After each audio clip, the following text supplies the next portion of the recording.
Hello, my dear friend of the channel, and for those of you who are here the first time, thank you very much for tuning in. This is the second part of our talk about the interventions in erectile dysfunction offered by IR, and today we're going to be talking specifically about the venous intervention. These are the disclaimers. Last time we have spoken in the first episode about the arterial intervention. I'm going to leave a link up on the right hand side of the screen. Please click on it so you can look at the first part. I am also leaving a link in the description below, so feel free to look at that, because these things are the same continuum, same spectrum of the disease. What I'm going to do today, I am just going to recap a little bit what we spoke about during the prior episodes, and I'm going to show you what we can do for venous intervention. So again, what is erectile dysfunction? What is what we call, layperson call, impotence? So it is defined as the inability to achieve and maintain penile erection satisfying enough to get a sexual intercourse. It is assessed in clinical practice by validated questionnaires. What we use is the IEF questionnaire that takes a look at various domains, and the patient will fill up these questionnaires. Of course, there are other questionnaires that we don't use, mainly for research. Erectile dysfunction is a very, very prominent problem.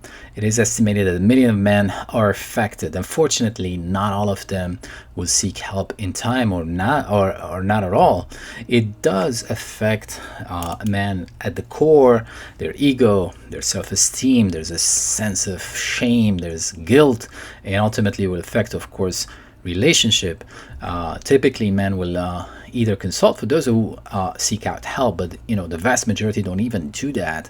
And then there's a continuum of things that patient would go through to try to get through this problem. The first line of treatment would be the pills, of course, the medical treatment. You're all aware of the Viagra, the well-known drug. When the medical treatment fails, usually patient will have to undergo more invasive treatments, such as injection leading up to surgery.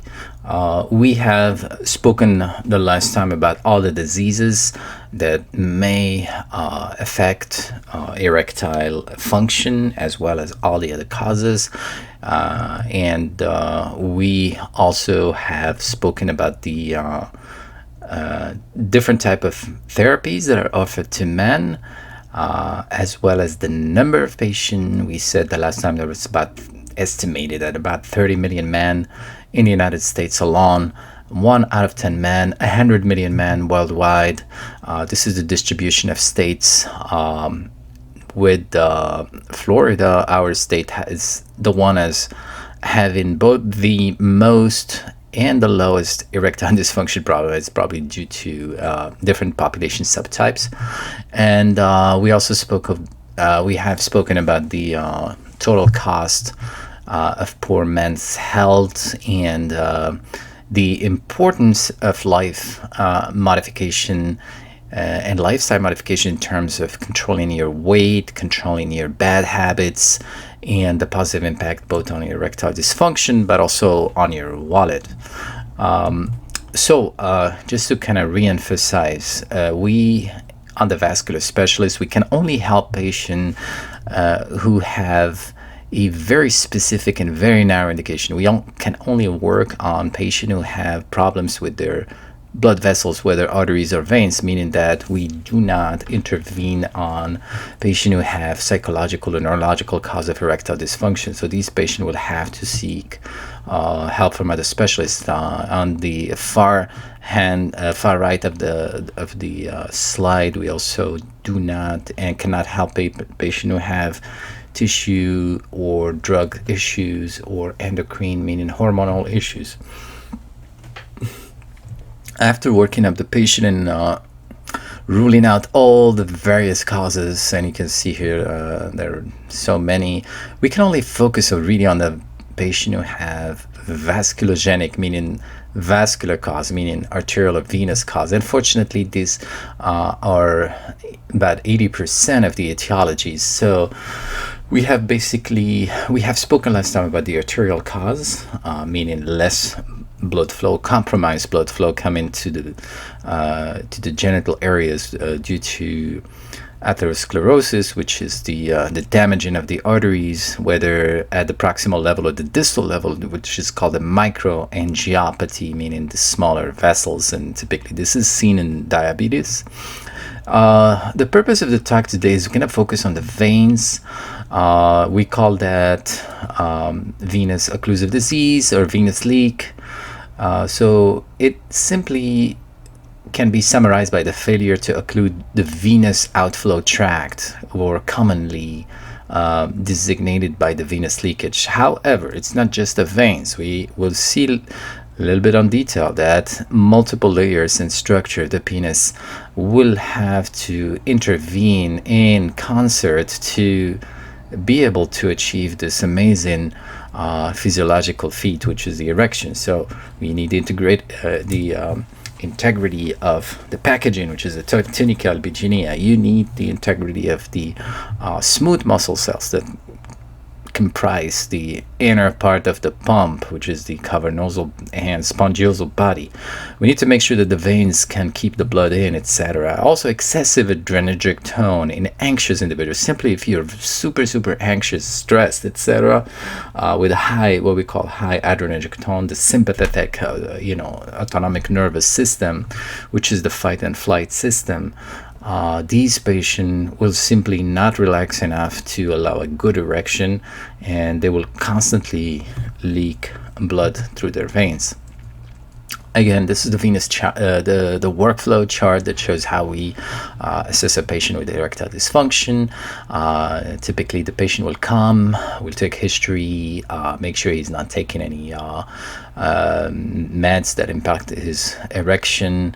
And we want to rule out, the first thing, we want to rule out a psychological cause of erectile dysfunction, such as depression, for example. And then the patient will have to undergo a clinical examination, some laboratory testing, and ultrasound examination is a good first initial screening tool that distinguishes between either a problem with the arteries, not enough blood flow coming, or a problem with the veins, meaning unable to keep the blood flow in. So this is the offense, this is the defense. So you could either have an offense problem, an attack problem, or a defense problem. You're not able to keep that blood flow inside. So after that, we do some more investigation or tests, and then we can offer the patient either an arterial treatment or venous treatment. So this is the a little bit of an algorithm by the American Urological Association, showing how we and what do they recommend, what their guidelines into managing this disease. So typically, first-line therapy is the medical treatment or pills.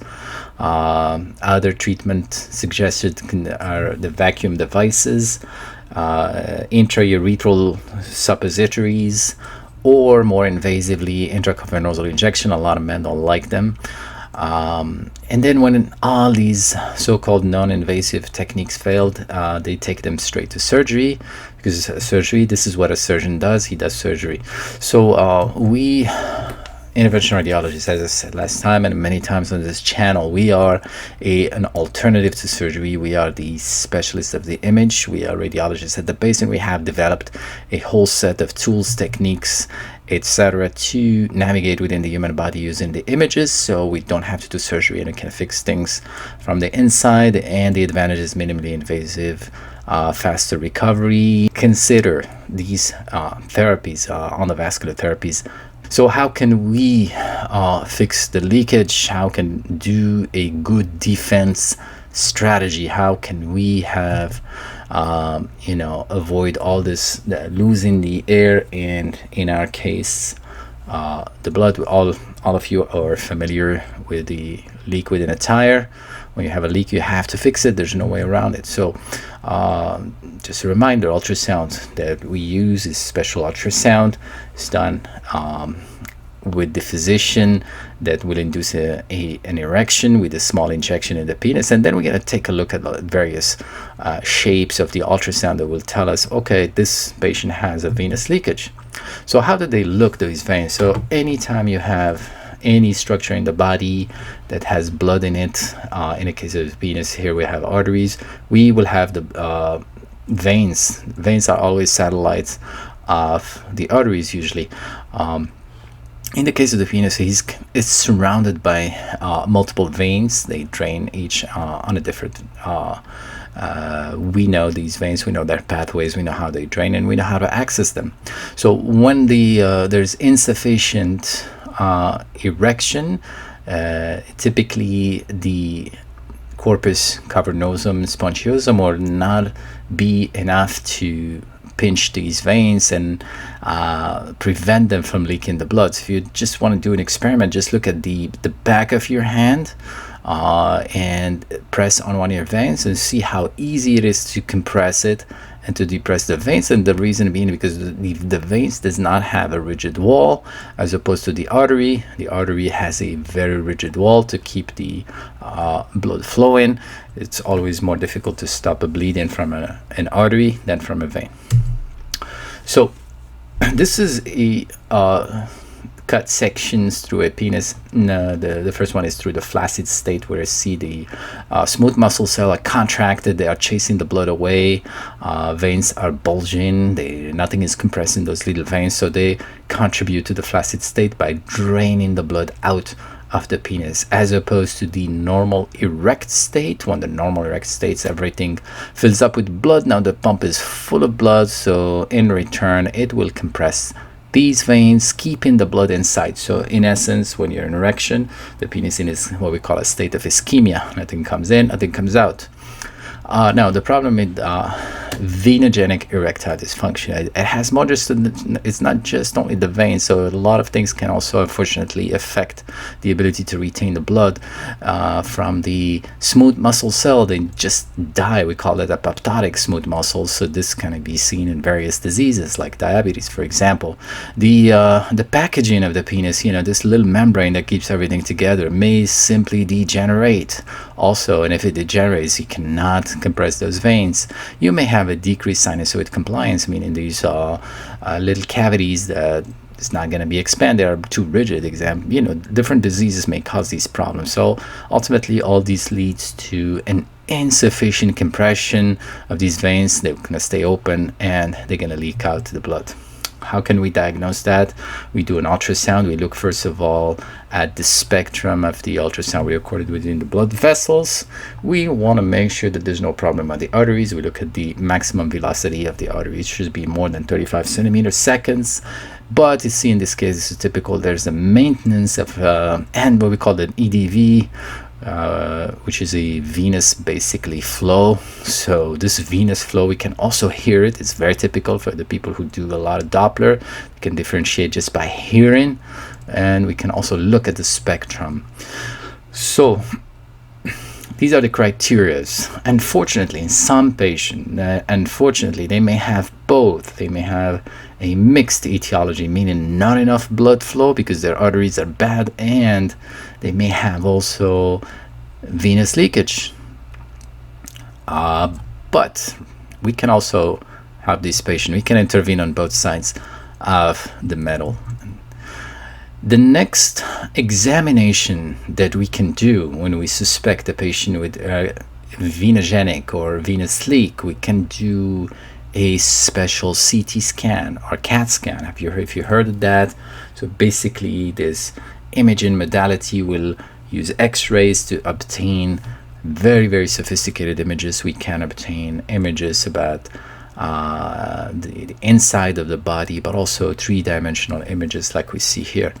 So in this study, the venous leakage was classified in 4 subtypes.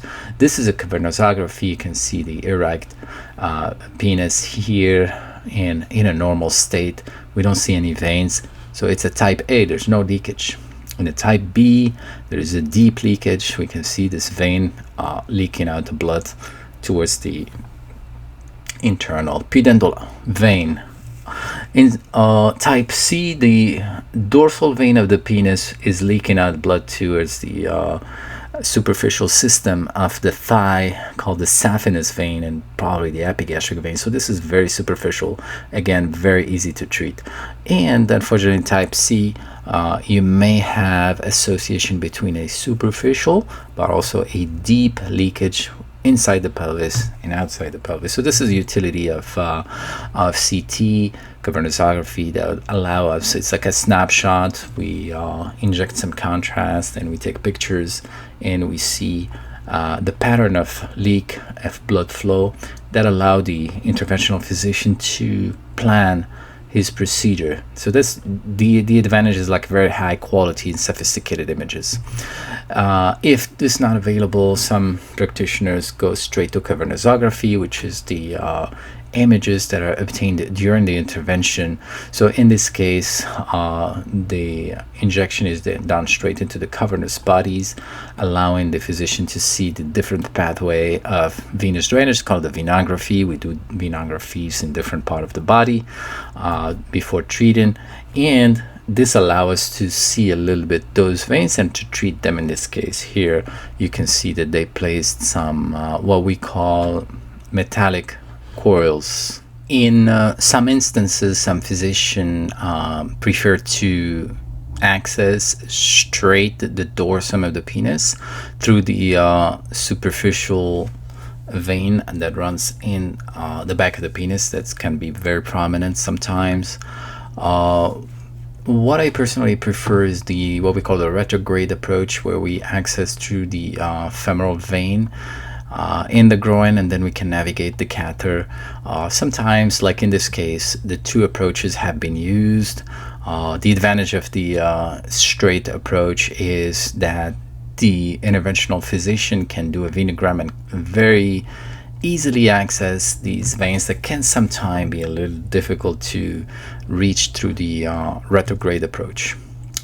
Looking at the data, looking at the meta-analysis, and looking at all the published scientific data that we have, to date we have data about 212 patients with venous-occlusive disease. When we looked at the average age is about 51, which is younger than what we've seen in the prior episode about the arteries. These patients have been explored by ultrasound in 80% of the cases, cavernosometry in 84% of the cases, and cavernosography was done in all patients. These are the published series. In the first hand column, you see the authors. Second, the year of publication. So it's ranging from almost 30 years ago to 2014. The average age, we said, was about 50 years old. Unfortunately, the technique is heterogeneous. So this is what we call a meta-analysis, where the authors looked at all the published studies and they try to make sense out of them. So like we said, these heterogeneous techniques ranging from the one that combined a surgical, meaning they dissect the veins to access them, to purely percutaneous. The embolic agents used were coils, sclerosing agents, and glue. The technical success rate was pretty high, while the complications were extremely low. To summarize, the technical success rate was high, about 97 across all the published series, and the overall combined clinical success rate of endovascular treatment of venous leakage was about 59, let's say 60%. So again, here we are combining old techniques from the 80s, from 30 years ago, 35 years ago, to up to now, combining sometimes surgical techniques with purely on the vascular. I think the success, again, not proven, but I think it will be much higher. It would average about 80% with modern day techniques and knowledge. So here we're going to take a look at the small presentation about venous leakage, and we'll see also a case study. So venous leak is a failure of adequate venous occlusion. Or you can have problem with the tissue related to old age, diabetes. You may have, again, structural alteration of the components of the penis, or you have maybe acquired venous shunts, for example, after a surgery. So the diagnosis start with the ultrasound Doppler evaluation, and you may do a cavernosography or a CT cavernosometry. So here we see a spectrum recording the vessels in the arteries of the penis, and then as we move, we detect a venous leakage, which is a leakage point. Again, very easy to determine. This is the deep dorsal vein has an arterial pulse on it. It should not have an arterial pulse. That means that there's this patient has a leakage. CT cavernosography is performed to show in 3D the various pathways where these veins may leak out the blood during erection. So this CT scan is performed after inducing an erection with injection. And then this is the part of the procedure where here it was done by a surgeon. This is not an interventional radiologist. So basically access of the dorsal vein of the penis, injection, demonstrate and delineate all the veins that drain the pelvis, and they inject a sclerotherapy, which is a foam sclerosing agent. So we do the same thing. The only difference is with us interventional radiologists, we are expert in navigation inside the vein. I'm going to show you towards the end of the presentation a case, and we can pinpoint with greater accuracy any vein that we would like to treat and spare the normal veins. So this is a venogram of the pelvis, and after sclerotherapy you see all the majority of these veins have gone or disappeared. We can see here the mean age of patient as well as the results. Erection was better after the sclerotherapy, as well as improvement in the IEF scoring questionnaire with about 88% success rate. So this is not my personal result. This is from a colleague. They concluded that it's a short intervention under local anesthesia with rapid remission, and they didn't note any complication in their series, and they had 88% success rate after a 1-year follow-up. In this case, we see another gentleman that has undergone a CT cavernosography. On the left-hand side, we see the cross-sectional images that allow us to study the potential route of venous leakage. On the left-hand side, we see the images of the reconstructed images in 3 dimension. The advantage of CT is to allow us to get a snapshot of the whole body and to look like here at the potential route of venous drainage or leakage in the saphenous veins, which are the veins of the thigh, or inside the veins of the pelvis. And from there we can plan and come up with a strategy to help the patient, and we can decide whether we want to go retrograde versus antegrade. In this patient, we did a venogram through the right common femoral vein approach, which is the vein in the groin, and the catheterization of the penile vein was fairly straightforward and allowed us to treat both levels on the right hand side, the left hand side, without having to access his penis. Literally everything was done through the groin. Intervention has been done under local anesthesia. Patient is awake throughout the procedure. It's very minimal risk, the procedure itself, because it's just essentially a venous access.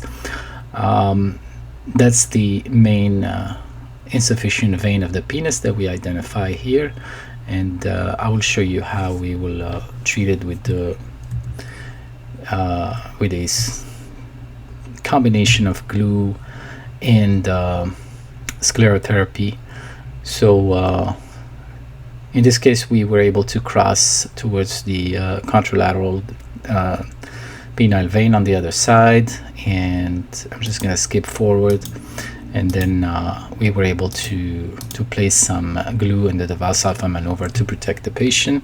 So this is the glue, and in the periprostatic veins we put some sclerotherapy, and we finish it up with some glue on the contralateral side. You can see here, this is the glue material that will shut down this vein, and some more glue is placed, and achieving a good devascularization of all these leaking veins. Please note, this is the coils that we placed initially previously to treat this varicocele. The varicocele is an insufficient gonadal vein or testicular vein that will cause testicular atrophy and decreased testosterone, which will negatively affect the erectile function and libido. So there's a lot of factors that can be involved, and IR can help efficiently in a single session.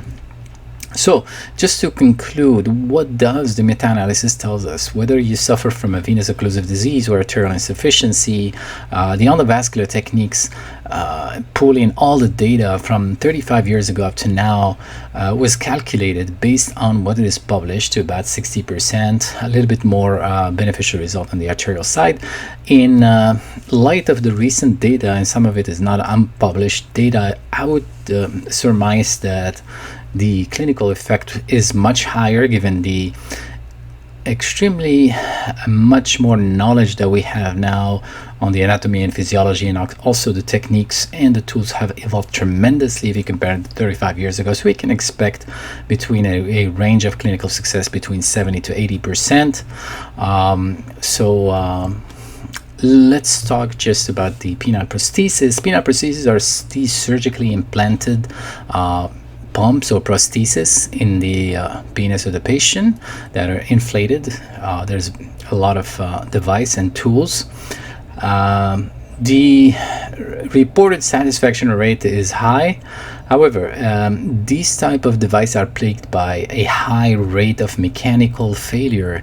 Is simply they may dislocate, they may erode the skin, they may change, there's a lot of things which is related to the mechanical, simply the mechanical effect exerted on the penis during the sexual act, and these prostheses are not the best. Not to mention that patient would definitely like to have something more natural before going for the penile surgery. Now, what is the dreaded complication, or the most feared complication of these penile implants are the infection, whether by these superbugs called E. coli or Staph aureus that resist antibiotics, and this is compounded by the fact that these penile prostheses are placed in patients who are older and diabetic, which is known to be immunocompromised by definition, so they are more prone to very, very severe infection. And I've seen these when they happen, the surgeon has to go and remove everything. So this is called a severe clavien-dindo grade 3B classification, whereas the interventional techniques, the worst case scenario, the complication was only grade 1. So something to take into account. So we're not against this. We just want to tell our patient and colleagues from urology that maybe we should try something less invasive before we go for the the main surgery, because at the end of the day, it's patient's preference, and choice also is important. So just to conclude this series, multidisciplinary approach is key. It should involve a multitude of physicians and specialties, given the highly complex and the complexity of the phenomena called the erection. We are only, as interventional radiologists, we're only a part of this big puzzle that will have to take care of this patient. Again, just to re-emphasize, lifestyle modification is extremely important, as well as identification of curable cause of ED. Medical therapy remains the first line treatment, as well as injection in intraurethral suppositories.